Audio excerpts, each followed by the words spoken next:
Citizens of the world, welcome back to another Keep Yours podcast where we try and keep a few more dollars in your wallet so you can spend them on the things you want to. Today we're a little bit off a direct financial topic, but we're going to talk about something that's kind of hot in the news right now, which is student loan forgiveness. And before I give my contrarian opinions of why this might not necessarily be the best idea, I want to focus first on the concept that this is a discussion we need to be having more often. We're calling it a crisis and putting no resources towards it. All right, so similarly in the world today, right now, we have a coronavirus crisis. Right? The World Health Organization has called it an official crisis. This is the word we're going to use. Crisis means act now or people are going to die. Right? So that's what we're talking about. So people are dying from coronavirus and they're locking down cities. People are dying, killing themselves because they have so much student loan debt or because they're in such a terrible place of hope. And we're doing nothing about that. We're destroying tons of people's lives financially by making them not understand the products that they're buying before, where they don't really have an education, and they also may not have a mind that's developed enough to understand the ramifications of taking on tens to hundreds of thousands of dollars of student loan debt. We need to address this subject. We need to address the fact that the state school in Colorado, either one of them, Colorado State University or University of Colorado, is basically $30,000 plus per year to attend. So to get a degree, you need $120,000 of capital. We need to have the discussion that this is an issue and a problem and not that student loan forgiveness solves anything. So here's the problem when we just go to student loan forgiveness and we just say, we've wiped out all this debt. So first, there's a fairness problem. While acknowledging that a lot of people didn't really understand what they were sold and financial education wasn't given, there are a lot of other families who worked really hard to not have student loan debt or who've worked hard since school to pay it off. You know, if you're sitting in that class at the school where the guy forgave all of the loans of everybody there, it cost them like $35 million to get rid of everybody's debt who graduated that year. If you graduated the year before and you have $70,000 of student loan from that school, how much does that hurt? How fair is that? And if you're graduating the next year with all of the debt too, but the guy in the middle, basically you hit the lottery that day. But we're going to hit the lottery for a bunch of people, but what about the people coming next? Right? That becomes the other issue is, okay, we forgive these people, but there's people taking it on right now. There's people in the pipeline. So what's the alternative? That we take over colleges and that all becomes nationalized? Oh yeah, that's a brilliant idea. What does the government do well?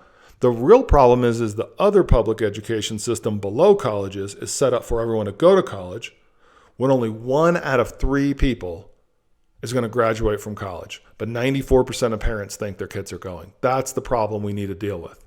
So the problem with student loan forgiveness is it doesn't deal with any of that. We don't fix anything. That's a big problem. The next is going to be who decides who gets how much of loan forgiveness. That's an impossible situation. Does a doctor get all of his loans forgiven? Because I'm sure a lot more of us would have gone to med school if you told us that it wouldn't cost us anything more to go. We'd probably have a lot more doctors, which is kind of what we need. So how do we decide who gets how much and why? It's an impossible question to ask. It's an impossible, you're just putting delineating markers on what's of value and what's not, or who can afford or who can't. But there's a fairness problem with all of that. The next question is, how do we pay for it? We're already running $1 trillion deficits that are ridiculous. I've lost complete faith in the Republican Party is supposed to be the party that is financially conservative, but we're running debt such that our debt to GDP ratio is pretty soon going to be close to Greece. That's not good for anyone. We need to stop that. A little discipline. They're asking us as citizens to be financially disciplined or our credit score gets hammered. They need to be disciplined too. So how do we pay for it? We don't have any more money. And how do we decide who gets to go to college next? Because wait a minute, now we're all paying for that. So we're not all going to pay for anyone who wants to go. Instead, there's going to have to be a test to get in. Who decides what's on the test? Who decides who gets to go? And if we're going to do that, that happens everywhere. This is not happening. This is silliness. So instead, what can we do? What's a real thing, the real thing that the government can do? What's a real solution that would help out all of the students with student loan debt while not confronting any of these problems of fairness and decision-making and everything else? Simple. The government takes over all of the debt. If it's the guarantor, it should be in charge of it.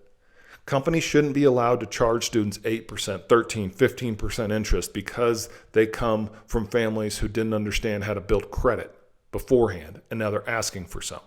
If we're guaranteeing the loans, then let's have the students pay the same interest rate that the federal government is borrowing on bonds. We're guaranteeing it on one side, and we're letting banks charge high interest on the other, and then when the loans default, we're paying the banks. This is how this is working right now. Why do they get to charge a higher interest rate? And why are they charging these specific people who have lower credit, but they're going to college? What kind of credit do you expect an 18-year-old to have? They're not even allowed to get credit till they're 18. And then we're going to loan them all this money. How are they ever going to get good credit when we've determined that they have all this debt so they won't be able to repay anything? It's craziness. It can't continue. We can't allow it to continue. So what can we do right now? We can take all those loans from all those private companies, public companies, all of them. We're only going to give you the amount of the loan value. We don't care. We're going to give you 100%. You got your money back. You get no more returns. I don't care. Let them cry. We're going bankrupt. You got to pay for us. We didn't know that you'd do this. Oh, you guys have been making tons of money for way too long. Doing very, very shady transactions in the way that you do it. Applying student payments not to principal first when they make extra, but future interest. This kind of nonsense, which people should go to jail for. That's what needs to be changed, not student loan forgiveness. So let's knock the interest rate down. Now everyone's paying 1.5%. Now those loans that start at $57,000 aren't going to build themselves to $125,000, which is what happened. That's what has happened. It's not the loans that are necessarily killing everybody. It's the interest rate. And then, by the way, how does that impact right after that interest rate? So the interest rate you pay on your debt is high, which means that you'll have less money to pay the debt and to pay the principal. You'll be paying all in interest. So you're going to treat somebody like they ran up a bunch of credit card debt frivolously when really they were trying to get an education. That's not right either, especially when you didn't give them an education about the debt that they were taking on before you gave them the education. Fascinating. We don't want to educate you about certain things, but this is the world that we live in. So what do? We take all of that debt. The government owns it. The Federal Reserve handles it. The students pay the federal interest rate plus the cost to handle their loan. 2%. Now all of a sudden a lot more money is going to principal. Banks aren't making money on students. Elizabeth Warren, get with the real program. This is a solution that we can do that's only hurting a couple of companies. They're taking advantage of students. Who's got sympathy for them?